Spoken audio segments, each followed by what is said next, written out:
My name is Father Albert. I'm from a traditional Dominican community in Belgium, the Dominicans of the Holy Rosary.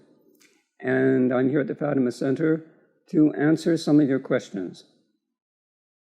Does a wife owe submission to her husband? And practically speaking, what does that duty entail? St. Paul answers this question.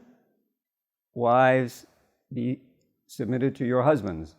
So there's no problem with the answer to the question. The problem is the second part. Practically speaking, what does that duty entail? Now, there's two extremes on this question. The one extreme would be the attitude of the Muslims towards marriage and women in general, where the woman is considered basically to be a slave. The other extreme is what we have today, where there's an idea that women and men are exactly on the same level, and that the wife does not owe any submission to her husband or to anyone else, that she is his absolute equal in all sense. Now, it's true, women and men have it. There's a certain equality between men and women because they're both human beings. They both have a supernatural destiny. So there is a certain equality in that sense. But with regard to marriage, marriage is an institution, a social institution. It's the fundamental social institution, the family. So as in any society, there has to be an authority, a head. And God has willed that in the institution of the family, the head be the husband. And this is revealed in Holy Scripture. And it's, again, it's natural, common sense. It's the same basically everywhere in the world. There is this notion that the husband is the head of the family. But as I said, it can be misunderstood, and there can be an exaggeration in this sense, as in the case of the Muslims, where the woman is simply a slave. So there is a certain obedience that the woman owes to the husband because he is the head, but it's a very special obedience. And it's not the obedience of a slave. It's not the obedience of a soldier. It's an obedience, says St. John Chrysostom, of a companion.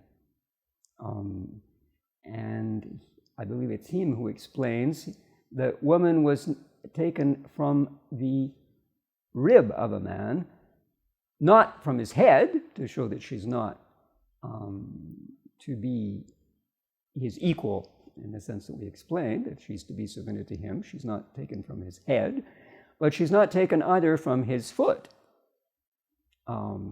She's taken, which would mean that she was more like a slave under his feet. She's taken from his rib.